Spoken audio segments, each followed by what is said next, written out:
Welcome into the Skinny Podcast. It's the weekly potpourri edition. I'm Richard Skinner, Local12.com, digital sports columnist and editor with Rick Broering.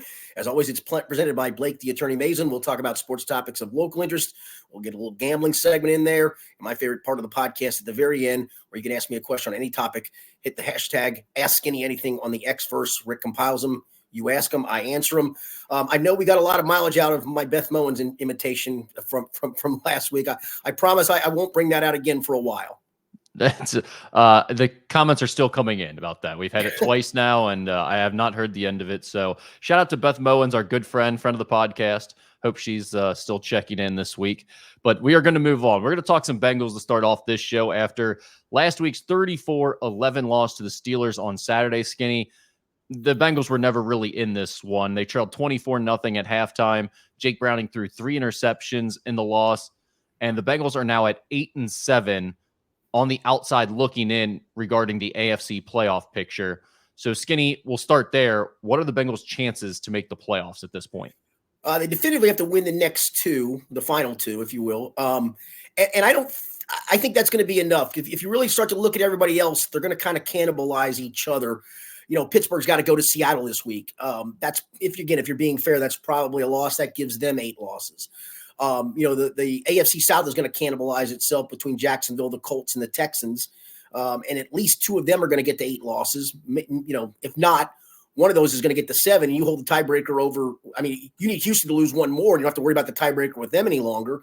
You own the tiebreaker with the Colts. You own the tiebreaker with Jacksonville. You own the tiebreaker if it comes to it with the Bills, who still have to play Miami. So, listen, you need a little bit of help. But this past weekend with Denver losing and some of the other things that took place, you could have really helped yourself with a win in Pittsburgh. I think it would have given you wiggle room in these last 2 games, Rick, where you don't have to win them both. You wouldn't have had to win them both.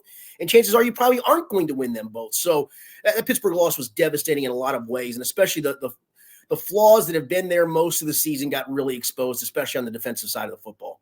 Yeah, it's hard to believe when you look at it now that with a win in that Pittsburgh game, they would have been in a great spot. And yes, you would have felt like they were pretty much in the playoffs at this point. Now, the way it sets up, I think a lot of fans threw their hands up in the air midway through that game and said, oh, there goes the season. It's all over. Thanks for getting our hopes up. But in reality, it's not quite over just yet. There's still a chance that this team gets into the playoffs. And I get it. It's not as fun. It's not as exciting as it was maybe last week before the Steelers game when we were talking about what if Jake Browning really is this all-world quarterback.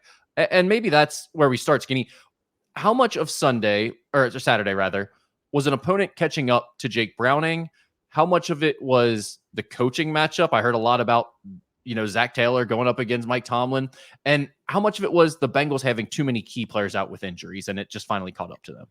Yeah, I mean, they've dealt with the injury thing. I mean, you lose Jamar Chase, it's a big loss, but let's not forget they lost him for 4 games last year and they went 3-1 in that span. So they've overcome those kind of a thing. I don't think it's fair to say teams have caught up to Jake Browning in this one fell swoop. I mean, he still completed 28 of 42 for over 300 yards. The interceptions were, they're all individually different. You see the number 3, and it is horrifying for a quarterback to throw 3, although I will note Brock Purdy threw 4 on Monday night, and he was in the MVP conversation, so it does happen. The 3 he threw, the 1, clearly he knew he just messed up trying to throw the ball away. He thought he got it out of the back of the end zone. He should have just thrown it out of bounds. That's interception 1. Interception 2 was a bad decision. He threw that one into traffic, trying to go to Tyler Boyd at a point in the game where you couldn't afford to try to jam one down the field like he did, and that one was inexcusable. The third one, Highsmith makes a great play. I'm watching him in my binoculars. He's literally on the line of scrimmage getting ready to rush, and at the snap, he dives all the way out to the middle of the field, about 15 yards down the field, and makes a diving pick. I'm just going to chalk that one up to a hell of a play on his part. So individually, out of the 3, 1 is a dumb mistake, and he literally called it that, and it was. 1 was an inexcusable one, throwing it into traffic. And the last one was just, I'm chalking it up to that guy. So I don't think – I still have a lot of confidence in Jake Browning. And the other part to it is, for whatever reason, the Bengals, when they play the Steelers, and this is the column that I wrote, I think Paul Daner Jr. wrote it, they can't run the ball. They choose not to run the ball. They just back down physically in the trenches on both sides of the ball. And literally that's been the story of them in the AFC North this year. It's why they're 0-5. And I even lumped a 6th loss in there. Tennessee plays that style of play, right? Where they just want to line up and say, we're going to push you, you're going to push us, and we're going to be the better team pushing you. And so they're kind of 0-6 in those style of games. And it really has made the flaws jump up and go, okay, this is still a pretty good football team, except when they play a team that's more physical than them and they just can't match it. Don't match it. Yeah, and I think you saw that exactly. On the Jake Browning interceptions, I mean, the first one, it's like, what the hell happened? What are you doing? Right. How does that ball ever end up where he threw it? Obviously, he wasn't trying to throw it there. He was trying to throw it away. But that was just a weird play. The second one where you talked about he's trying to force it, it almost felt like there, too, he got confused thinking they were in man when they were in a zone. Because that guy dropped back and he almost never took him into account. It didn't look like. I mean, he was still trying to force it into traffic, even if he saw what he saw correctly. But I don't think he ever saw the guy who actually made the interception in that play. And the third one was a great play by the defense. I did not think his performance was nearly as bad as everyone else did, where they're like, oh, coming back down to earth. He's a backup quarterback. It's like, no, he looked a lot like the same guy who we've seen the last few weeks. The difference is this is the NFL. And his mistakes cost him this time, and the defense made a really good play on the one, and that's what happens in the NFL. As Zach Taylor said, it's a humbling league. You can make a few mistakes one week and get away with them, and you look great, and then the next week you make a mistake or two, and they cost you the entire game, and your team is out of it by halftime. And I think that's what happened to Jake Browning. I don't think it's that he stinks all of a sudden, or he wasn't ready for the defenses that the Steelers threw at him. Well, and the 4th and inches play was I think that literally was this team against AFC North teams in a nutshell. 4th and inches, after you get stoned on third and one, because you're not physical enough to push, you decide to throw a pass. And he had no chance but before he could throw the ball, he's got a zero blitzer right in his face, and he's just got to try to lob one for T. And again, the timing was messed up and all of those things. So that's points off the board because you refuse to run the ball in that situation.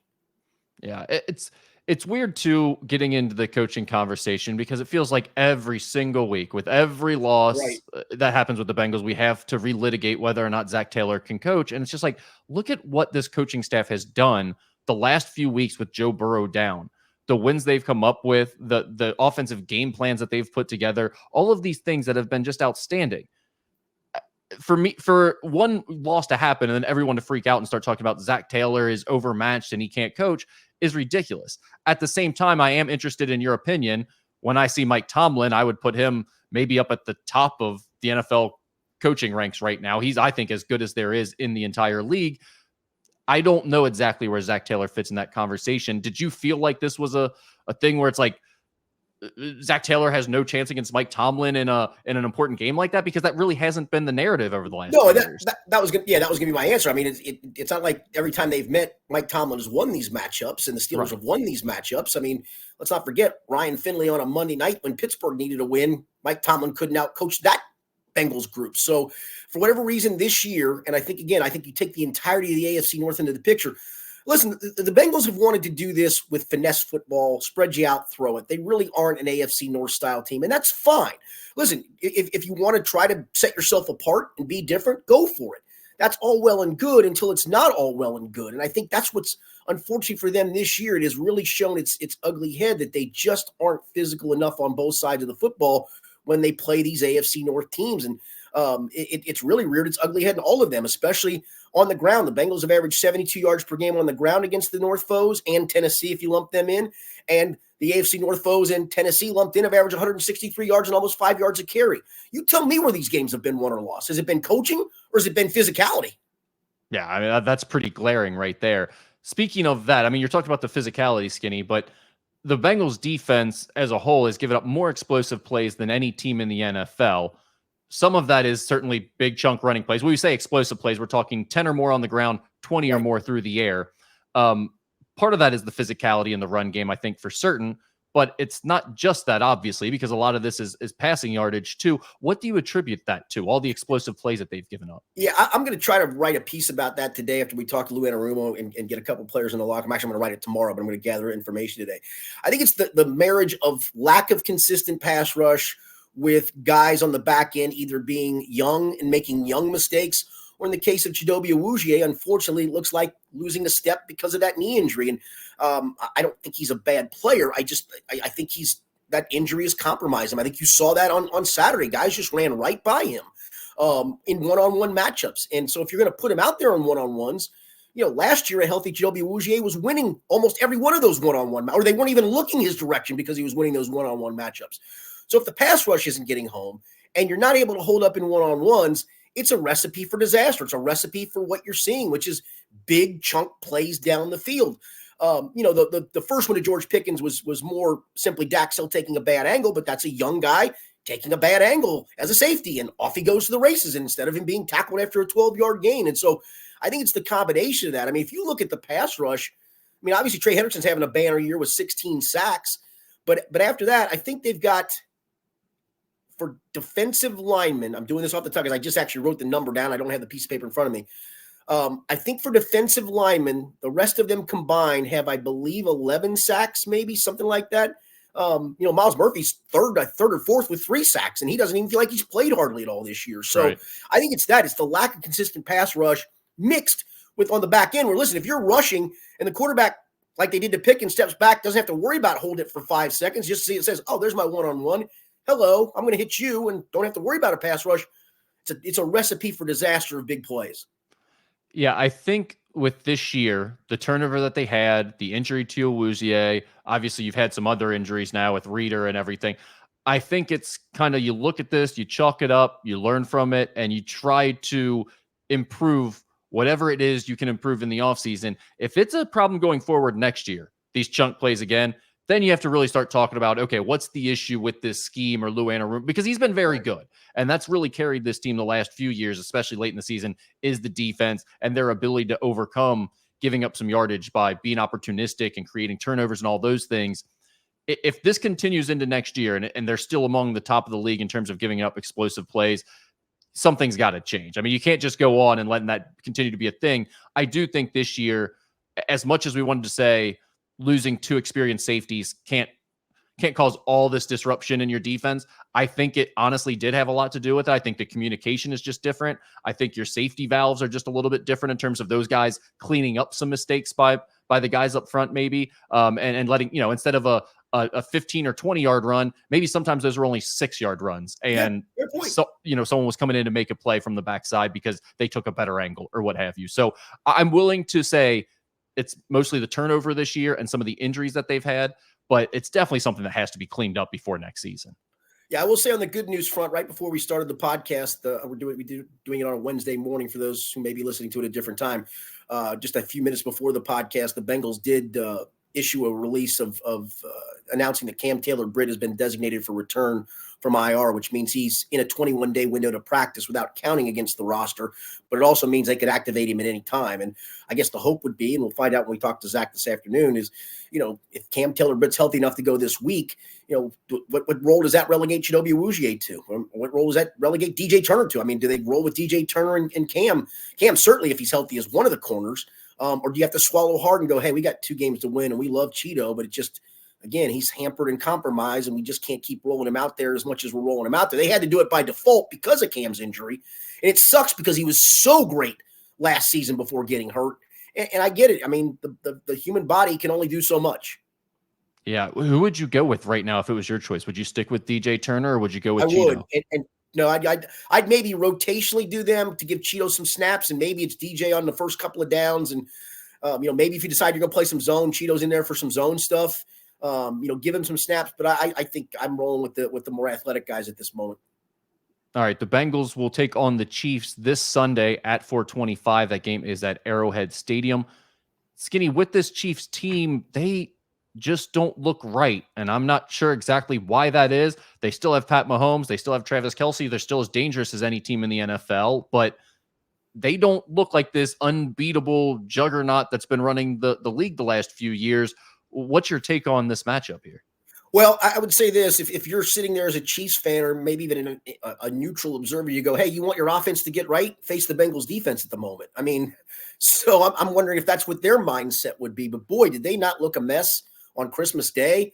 The trick play down by the goal line was a little much for me. I get Andy Reid is the king of trick plays, and they're really good with those in the red zone. Pat Mahomes has had a lot of time to throw this year. I think he's actually had the most time he's ever had in his career to get rid of the football or hold on to the football. But he also had some time on Monday, but also scrambled 9 times, the most he's ever scrambled, I think, in a game, at least this season, which tells me his receivers, and they're not very good, just aren't getting any separation for him. And so if you're the Bengals, then maybe it's a get-right game for your defense if you get your best cornerback back too, right? Yeah, that's what I see more than anything is I just don't think he has the talent at receiver that I mean, Travis Kelce's great, but he is a tight end. Well, And you can see if his you don't, frustration level. yeah, if you don't have guys taking the top off the defense ever, you don't have guys getting open on the route. I mean, that's got Dropping to the make it tough ball. on those two players to carry the entire load all season. And it feels like some of that frustration is boiling over right now. Yeah, they lead the NFL in drop passes as a team, and that's part of it too. It's can't get separation when they do. Guys are dropping it. The Rice kid seems like he's his next best option, but I'm not even sure they have a third option at the moment in the passing game, and that's a tough way to live. Yeah, definitely. We'll talk more about that matchup when we get to our betting segment. Any final thoughts here on this week as we lead up to that game with the Bengals? No, I mean, color me one that was shocked, and maybe I shouldn't have been. That I mean, if you really look at it, all the turmoil in Pittsburgh last week, backs against the wall, standalone home Saturday game, the crowd really showed up. I mean, I was a few minutes before kickoff. It was kind of a misty day, and it wasn't cold for a Pittsburgh day, but there was a lot of empty seats initially, and then by kickoff it filled in, and that place got as Pittsburgh loud as it normally does. I think the crowd helped carry the load a little bit there too. And for the Bengals, the worst case scenario whenever they play Pittsburgh, probably whenever they play any team right now, is you get behind by a couple, 3 scores, you're almost done when they can tee off on you. So I think part of me would just take this as a one-off and go, listen, better team, played better that day. Bengals have struggled with the physicality of the North. You still have a more than a fighting chance to make the playoffs. So stop feeling sorry for yourself if you are, and let's see what they can do these final 2 weeks. Yeah, I was covering the Xavier Seton Hall game as that Bengals game started. We had press conference as the game kicked off, and I was driving home towards the end of the first quarter. And I think Dan Horton's quote was something along the lines of, as the first quarter came to an end, they were going to commercial. He's like, and the first quarter went about as bad as it possibly could have if you're a Bengals fan. And it just pretty much said it all right there. Like you said, once they got to that point, it's like, well, they're screwed now because the Steelers defense is coming and they ain't going to have an answer for that. And that's exactly how it played out. So we'll come back to the Bengals there for our betting segment, but let's move along to college basketball for the time being. We'll start with that Xavier Seton Hall game that I referenced on Saturday. The Musketeers bounce back after an embarrassing loss at St. John's. They pull off a 20-point win at the Cintas Center over Seton Hall, 74-54. They'll play Villanova next Wednesday. Skinny, I mean, the Xavier team, obviously, inconsistency is the key here. I mean, they're just going to be inconsistent because they're young and they're not all that talented, but I didn't have them winning any Big East games by 20 on my bingo card, and certainly not any Big East games that weren't against Georgetown or DePaul. Well, you see this score. I mean, you're covering the Bengals game, so I know you weren't watching this game, at least not in its entirety. What do you make of it when you see the Musketeers win by 20 over Seton Hall? The 74 part probably isn't surprising, right? Because we've talked about when they can make shots at home, they're going to score, and they're going to win probably the home games they should because they'll make shots. And Quincy Oliveri did that. The guards did that. So the 74 didn't surprise. The 54 is the part that shocked me. And I'll ask you because you were there. What led to the 54? Was it a bad night from Seton Hall, a bad day from Seton Hall? Was it Xavier locked in and doing anything different defensively? I thought Xavier was much better defensively, but it was interesting because after the game, when we're talking about defense in the press conference, and we asked maybe a question or two already about the defense, and I asked Sean Miller specifically about the job Desmond Claude did on Kadary Richmond, because I just think he's really hard to guard and can kind of break you down if you don't have a good matchup for him. And Sean almost immediately, he's like, yeah, our defense was solid, and they kind of immediately changed the topic back to the offensive side and started talking about their lack of turnovers. And it almost suggested to me that he didn't want to say it, but he's like, we just don't think Seton Hall is that talented on offense. Like, we knew we had the matchups to guard them and we'd be okay against them. I think, and the more I look at it, the more I think the biggest key for Xavier this year in terms of matchups is going to be facing teams that aren't very good in the front court. Right.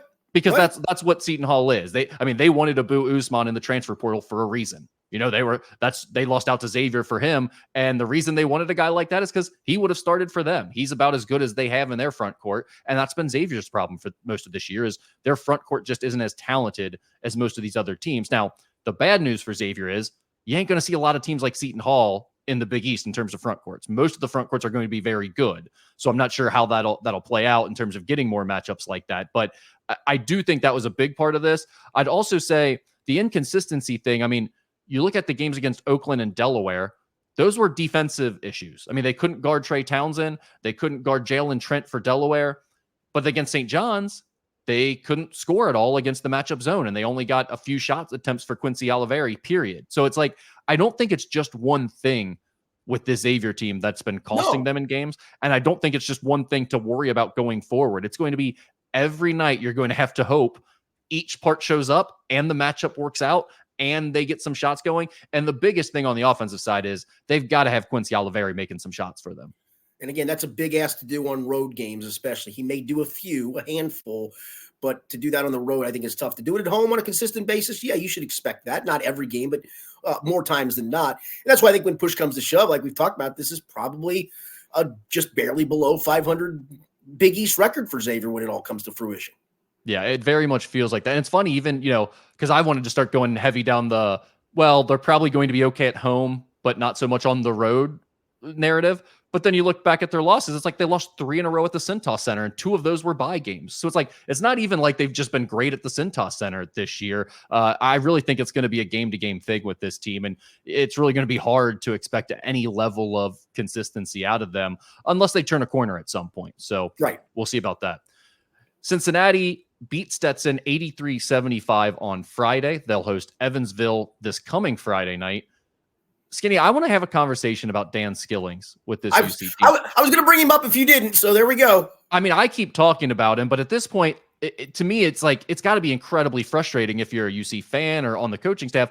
I mean, he put up 29 points in this game against Stetson on 11 of 14 shooting, 4 of 6 from beyond the arc. He also had 10 rebounds. He's been rebounding the ball well all year. That hasn't been an issue at all.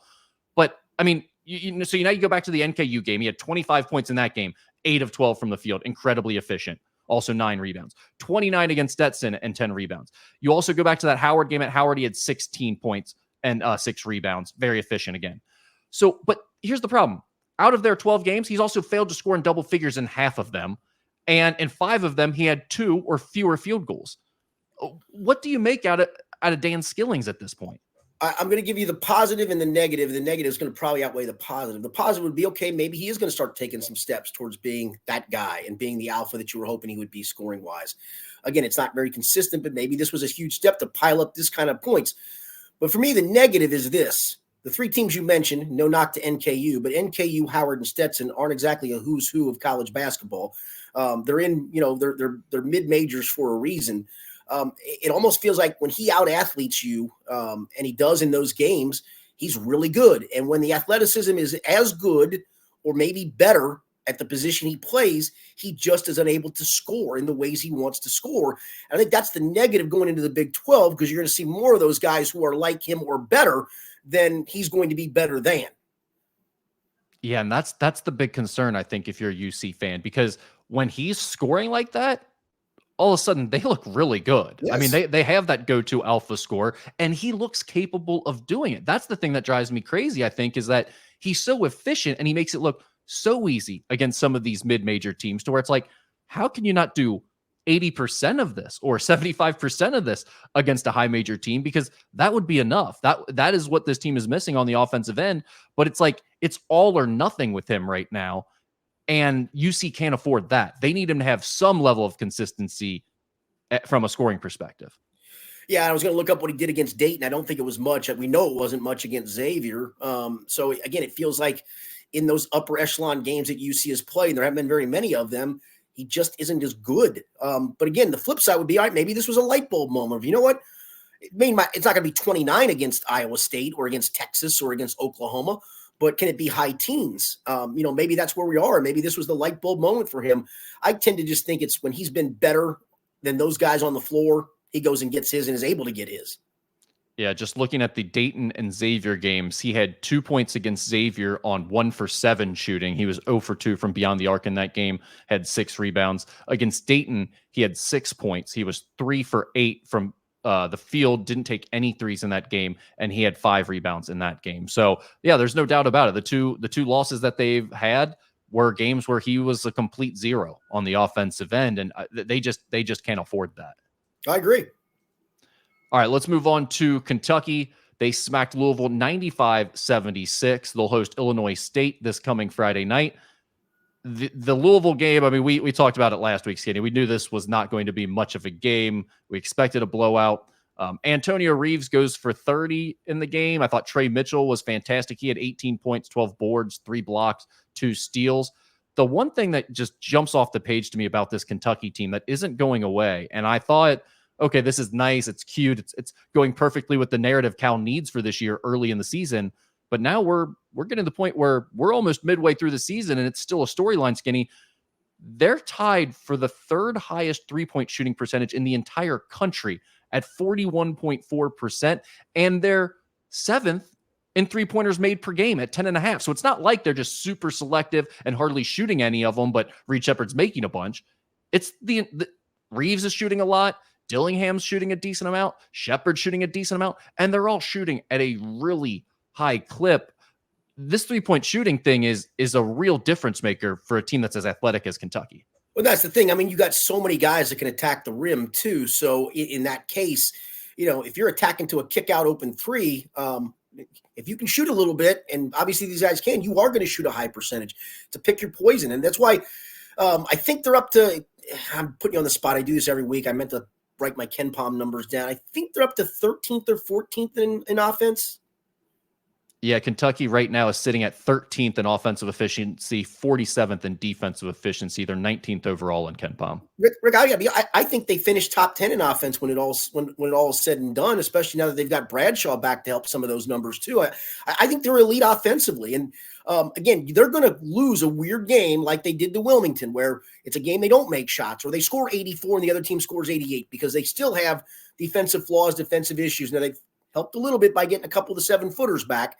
I think that has helped them a chunk. They didn't have those guys against Wilmington. You shouldn't have needed them, mind you, to beat Wilmington in Rupp. But again, this team has defensive flaws that I think Cal's going to have to swallow hard and live by. And if you're a fan, you're going to have to swallow hard because they are going to score. And maybe this is just a year where they are so elite offensively that they go deep into March because of that. I think they're capable of it. The defensive thing is interesting because you look at sort of, to steal your phrase, the line of demarcation for John Calipari's career at Kentucky, where it went from, Cal's the man, he's doing a great job, to things have really sort of fallen off, was 2020, basically. Up at 2019, they have the Elite Eight run, and then since then, nothing, basically. And you look at the biggest differences in his Ken Palm numbers of all those teams, the one thing that you haven't seen since 2019 is a highly ranked defensive unit. They were 8th in the country in defense that year in 2019 when they went to the Elite Eight. All of the years prior to that, they were pretty darn good. You look at it's 8th, 22nd, 7th. You had so many rim protectors in those eras too. Yeah, exactly. And now you go to, in recent years, since 2020, he hasn't had a team that's finished higher than 35th in defensive efficiency. This year's is sitting at 47th. Like you said, they're so good offensively right now, it almost feels like it doesn't matter. But I am interested to see if they can get better defensively and if that comes back to haunt them at some point, because it seems like it has. I do, because when you've got somebody on the back end, it allows you to challenge more on the perimeter. That if you go challenge and a guy goes by you for whatever reason, there's a 7-footer waiting for him at the rim. I do think they can get better if they climb inside the top 40, top 35 before the season's out and get to top 10 offense. That's a recipe to go pretty deep in March.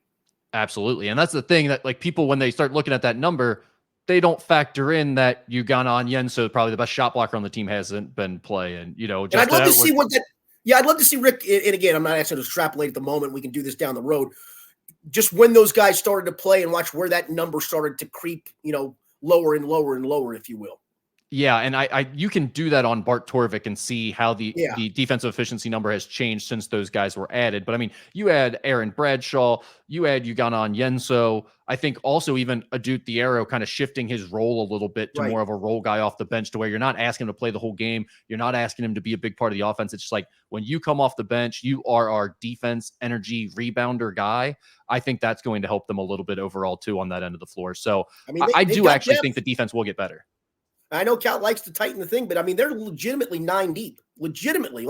You're not putting a guy out there because you need a 9th guy. You legitimately can rotate through 9 guys, maybe even throw a 10th if you need to. Yeah, I would say they're probably 10 deep, but they're going to have to basically cut someone out of the main rotation, I think, and become a 9 deep team with an option to go 10 if you have injuries or what have you. I think Cincinnati's kind of in that boat too, where they're going to have to kind of trim their rotation to 8 or 9 and quit playing Odio Guama, All right, NKU, Skinny. They lost at St. Mary's 92-58.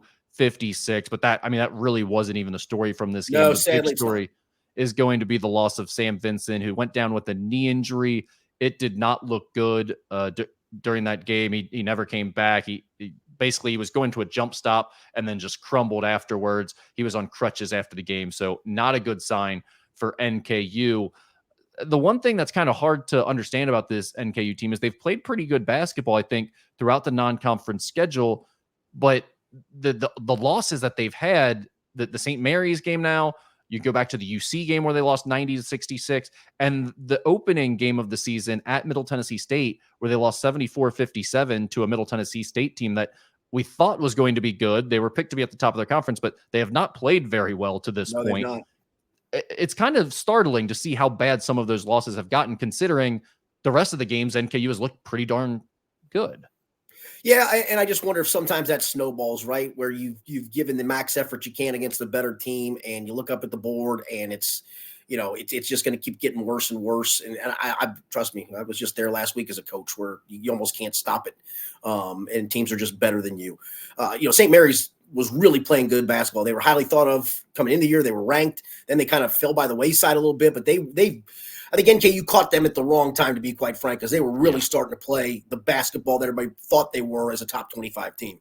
Yeah, they beat Middle Tennessee State by 40 points 2 nights before NKU played them. So we knew that was going to be a tough game going in. Now the big story for NKU becomes, can they survive in conference play, assuming Sam Vincent is going to miss a lengthy period here? And I would imagine he will, based on the way the way the injury looked. What do you think their chances are of competing in the Horizon League now without Sam Vincent? Well, the increased role for Jeremiah Israel there, and him being able to score a little bit, and his athleticism helps. Sam Vincent started and was an all-league player for a reason. I think that's a big ask for Jeremiah Israel to step into those shoes. But the fact that he was coming along doesn't hurt, Rick. It's just the right time, and especially going into this league where you're not going to be overwhelmed with athletic guards, tall, long athletic guards. I think it's, for him, it's the right time to kind of step into a bigger role. Again, he's not going to go get you 16 a night, but he's shown he can score in double figures in some limited time. And so maybe he takes that next step forward that it feels like he's close to taking. I think it's going to be great for his career because it's only going to quicken that development process. The problem for NKU becomes the IQ factor that you lose with Sam Vincent. It's like, It's great to have a body type that's similar to him and a guy especially in that defense, right? Exactly. Sam understands what they're trying to accomplish so well and knows where everyone else is going to be. And he anticipates things so well. That's why he's led the conference in steals the last few years and is a leader again this year. You're missing a guy like that who is, quite honestly, as well as Marquez Work scores, and he is a fantastic player, Sam Vincent is their MVP on this team. Losing a guy like that on both ends of the floor it's going to be really tough. This team still has some talent, and Michael Bradley, he was their point guard that they brought up from the Division II level this offseason. He'll move back into the starting lineup. They had been pulling him off the bench. So the rotations will work okay. I think they'll have to play the freshman Randall Pettis, who hasn't really been playing much. He'll probably see some more minutes off the bench now. But in terms of just that, having that leadership on the floor, that guy who knows what's supposed to happen and seems to always make those key plays for you, it's going to be a massive, massive loss. Is this a season ender for Vincent? It's a good question. We'll just have to wait and see what they say with it. He came out of that game. He was iced up. He had crutches. He had to get through like a 12-hour travel day. We left at 1 a.m. That's the thing nobody thinks about, even with football injuries, right? Like you just don't roll on the plane and feel good, man. And then you kind of sit there for how many ever hours on a flight. Those are no fun to begin with, let alone if you're dealing with something in your legs. Good gracious. Yeah, we had a 1 a.m. flight from California, San Francisco to Chicago, and then had a 4-hour layover in Chicago. But that flight to there was United instead of Delta. And for whatever reason, it was one of those giant jets where you got the 3 rows. And it was the most uncomfortable flight I've ever been on. I couldn't imagine, had I had a serious knee injury with like ice and crutches around it, how it felt to sit on the plane for him. So brutal travel day. I know he was getting an MRI when he got back, but obviously they haven't said anything officially about what that injury is yet. So we'll wait to hear. I'm sure we'll hear something around game time this week. So they play Purdue Fort Wayne on Friday night. All right, Skinny, let's move on to college football, where we will, before we record next week, we will actually have watched the semifinals of the college football playoff. That's Alabama against Michigan in the 4-1 game and Texas against Washington in the 3-2 game. Skinny, which matchup do you most want to see in the championship? In the championship? Yeah, who would you like to, I mean, we'll talk about the actual matchups themselves, but who do you want to see in the championship game? The Alabama-Texas rematch. Yeah, I do. Yeah. And I think that's what we're gonna wind up seeing, to be honest with you. I do too. But before we get into the actual games, I have one more general question for you. Rank the quarterbacks for me that are in the semifinals. You have Jalen Milroe, JJ McCarthy, Quinn Ewers, and Michael Penix Jr. Rank those 4 quarterbacks right now, because I don't think this is like your typical year of the college football playoffs where you have star-studded quarterbacks. Well, I don't know, man. I think Quinn Ewers is really good. In fact, I think I'd rank him 1. I think I'd rank Milroe 2, just because of how he's come along. I mean, I think the fact what Alabama has done is in part because of the progress that Jalen Milroe has made. Penix is a close 3rd. He would be very close. He'd be a 2 and 2A, and then McCarthy would be a clear-cut 4th, in my opinion. Listen, he does what they ask him to do. Don't make mistakes. Be a game manager, make an occasional play, but they win with their defense in the running game. So, I mean, he's clearly number 4 on the list. Yeah, I would go Ewers, Penix, Milroe, McCarthy, I think. But I'm with you on Milroe and Penix. It's hard to separate them. And that's really how I feel about Washington in general. All the numbers say they are a good team. All of Michael Penix's accomplishments suggest that he is a fantastic quarterback. And yet, I just don't buy them being this elite team or him being an elite quarterback. I'm not in on Washington. Tell me why I'm wrong, Skinny. Well, I mean, down the stretch, that's why I just looked this up.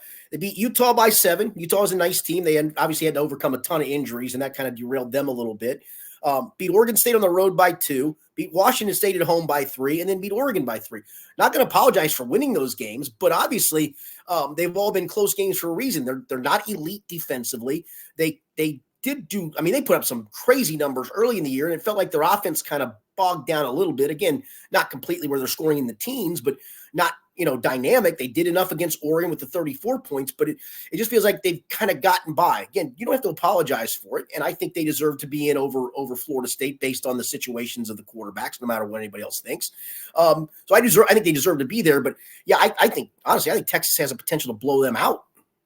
And it's hard. Look, Texas is a 4-point favorite in this game. And I think a lot of that probably has to do with the brand of Texas too, because if you make, people want to bet on Texas, there are a ton of Texas fans nationally. So I think that probably factors into this line a little bit. So I don't think they're like Vegas sees a huge separation between these teams on a neutral field ultimately. But I mean, even Penix has been pretty damn good in the big games that you're listing off. Like he was good in the Oregon games. He's played well in the games where he's needed to play well in. And like Texas's strength is probably their run defense, which quite honestly doesn't really matter against Washington. They're going to push the ball downfield via the pass. They're not going to try to run on you very much. So I'm not sure how big that advantage even is for Texas. And yet I just can't find a way to pick Washington or like Washington in this game. I'm all over Texas. I can't either. I'm with you. I think Texas is going to score in the 40s in this game. And I don't know if Washington can keep up with that. I just don't.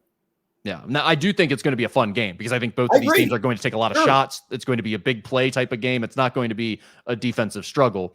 Now, the other game, and it's actually the first game on Monday at 5 p.m., is the Alabama-Michigan game. I think the story of this is the Alabama offensive line against the Michigan defense. That's where I think it's going strength on strength right there. I think that Alabama offensive line has just turned into a dominant unit like they were expected to be. And Michigan's defense is obviously awesome as well. How do you see this one playing out? Yeah, I honestly, I just think Alabama's gotten its act together, especially offensively. They're not as dominant as they've been in years past defensively, but they still got plenty of dudes. And listen, if you can just slow that running game of Michigan down a little bit, I don't think they're going to stop it. But if you can get Michigan into 3rd and 5s and 3rd and 6s, enough times, I think Alabama wins this game 30-17-ish, something along those lines. I'm with you. I'm with you on that one. I like Alabama. The SEC just means more. It's different than playing through that Big Ten schedule. I quite honestly, this might be the most impressive coaching job by Nick Saban this year, because when I saw them early in the season, I saw Jalen Milroe early this season. I thought they were going to be a disaster in the SEC. I did not think they would win a lot of games, and they've really turned it around, and they're playing good football. So I think they will beat Michigan. I think we will have an Alabama-Texas final, if I had to guess. I don't feel super strongly about those picks. Definitely stronger about Texas, I would say, than Alabama. But that's pretty much the way I see it. I think the Texas-Washington game is going to be great. I don't know about the Alabama-Michigan game. Do you have a thought on which will be better? I think more fun will be the last game, but I think you're going to see a real physical game in Alabama, Michigan, and I just think Alabama will be the better team. I'm going Alabama by, like I said, 30-17 feels right to me. Okay, so that Michigan was a 1.5 point favorite in that Alabama-Michigan game. The total 44.5 there, so you're on basically Alabama and the under in that game. And then Monday at 8:45, the Texas-Washington game. Texas is a 4 point favorite. The total is 63.5. And you said you're on Texas there easily, right? Yeah, I'll go 42-27 Texas. I think they're just going to be hard to stop. Okay. Let's go into our actual betting picks the local games that we always do for the show. Last week, we were each 1-1. We had the Bengals and the over. They over hit. The Bengals did not. I'm 47-50-3. You are 52-45-3. Neither one of our best bets hit. You had a teaser that missed, and I had Chase Brown touchdown that did not hit. So that will bring us to Friday at noon. We have the Gator Bowl, Skinny. It's Clemson against Kentucky. Clemson is a 5 point favorite. The total is 46. I mean, a lot of Kentucky guys have opted to play. I mean, J.J. Weaver's opted to come back for another year. Ray Davis has opted to play. I mean, it's kind of crazy to me. I think Kentucky wins this game outright. I really do. I'm going to go Kentucky 27-23. 27-23, hilarious. We are a point off on each score. I had 28-24 Kentucky. So we're both on Kentucky in the over here. For whatever reason, Mark Stoops seems to get these guys to want to play in these games and to care about them and to show up. So I like Kentucky here. Friday at 8 p.m., we've got the Cotton Bowl. It's Missouri against Ohio State. The Buckeyes are a 1.5 point favorite. The total is 49. This one's weird to me because I don't know what Missouri opt-outs there are. Is Devin Brown quarterbacking, I'm assuming? Yeah, he's all in. Ryan Day is so excited about Devin Brown's opportunity to just take this job and then run with it into spring.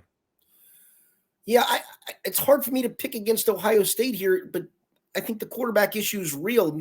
Maybe they do tailor the package for Devin Brown's skill set, and he runs for 140 yards and throws for 200, and all's right.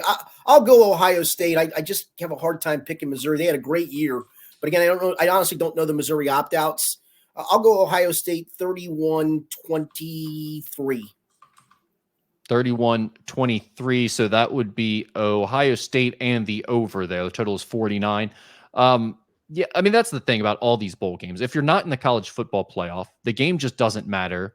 No one really cares. And it's all about deciding which team is going to have more guys show up to play and that actually want to be there than the other team. And that's difficult. The thing with Ohio State is, Devin Brown wants to be there and wants to play really well because this is an opportunity to kind of get a leg up on that job before he is competing with five-star freshmen and whatnot going into the spring.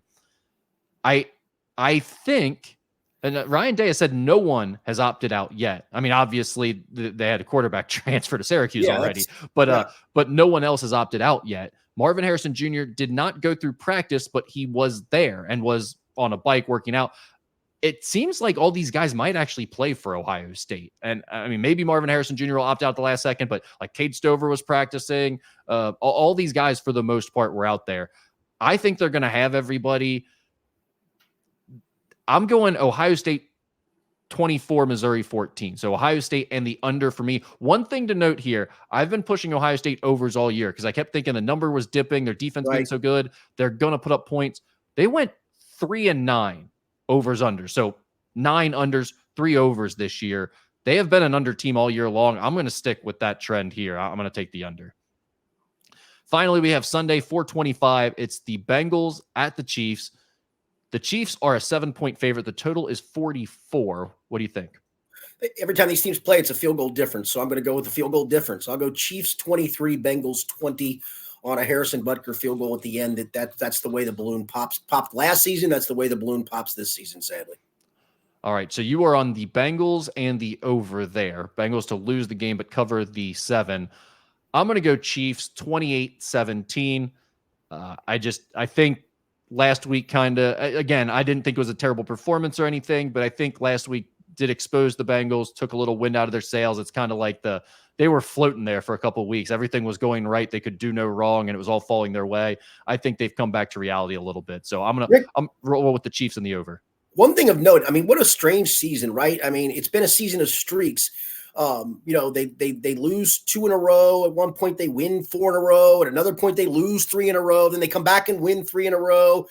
And here's that single loss hanging out there. Are they able to bounce back from it, or does it become another in a row? And that's where I think we're at.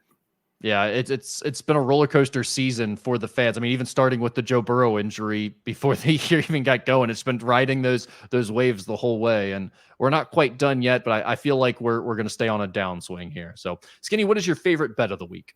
All right, go back to the 14 teaser route. I'm going to take Denver at home, laying 5.5 down to this will actually be a 6.5 point teaser. I'm going to take them up to 1. Actually, I'm going to make this a 5-team teaser. I'm going to take Seattle at home against Pittsburgh up to 3. I'm going to take the New York Giants at home against the Rams up to 12.5. I'm taking Jacksonville at home down to a pick'em. And I'm going to take Baltimore at home against Miami up to 3. They just kicked everybody's ass, and I'm going to get some points. Yeah, I think I'll take that with Baltimore. And that'll probably be the one that cost me. All right, so that was Denver minus 1.5, Seattle plus 3, New York Giants plus 12.5, Jacksonville pick'em, and Baltimore Ravens plus 3, correct? Correct. All right. My favorite bet, Iowa, Tennessee will be playing in a bowl game, Skinny. Let's keep the fun rolling. Under 36, baby. Iowa on a streak of 8 straight unders. Let's make it 9. Man, Tennessee could score 38 by itself. They could, but they won't because Iowa will punt them to death. I would say, if you looked at the punt prop for that game by chance, I was wondering what it would be. I don't know. I don't even know if they'll offer that line anymore in an Iowa game because it's impossible to set. Well, Josh Heupel likes to go for it on 4th down too, so there's the yin and the yang.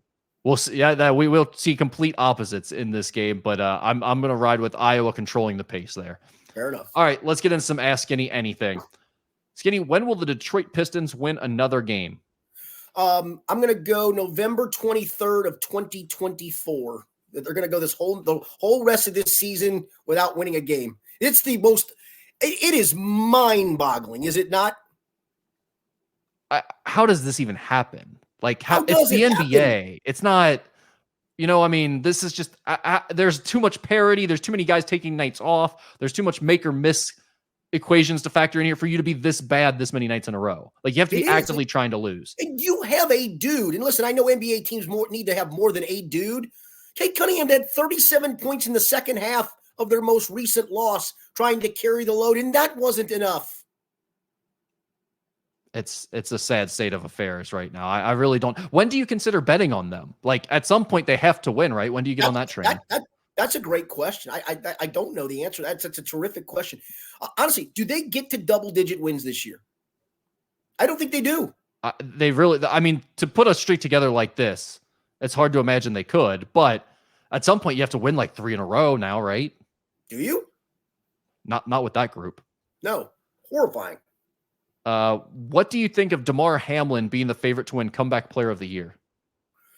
I'd have to look at the others in the mix. I think it's a nice story, a nice bow on it. I mean, truthfully, how many players have literally come back to life to win Comeback Player of the Year? In all seriousness, the answer would be none, right? That's pretty spectacular. Jesus had a pretty good run around Easter several years ago. Boom. Yeah, I mean, I get where people are going with this question though, like the whole dramatized story of Damar. I mean, he's a guy who's been inactive most of the year, right? Like, has he even activated for any games? Yeah, he's been playing a little bit lately. He's actually the personal protector on punts. I know. I saw him the other day. So he's played a little bit here lately, but I do think it would put a neat bow on it, to be quite frank. Yeah, I look. If you're upset about this is what I would tell you. It's the Comeback Player of the Year. Who cares? Like, no one actually cares about this award. So Bengals fans cared when it was Joe Burrow. Come on now. Did you though? I mean, did you actually care, or did you just have to go down and write a stupid 400-word post about it? Fair enough. Fair point. Yeah, I mean, no one actually cares about the comeback player of the year. Is Skinny in favor or nah of the NFHS adopting a shot clock for high school basketball? If not, is it Absolutely. because he's a fan of the horrendous basketball played in the GCL?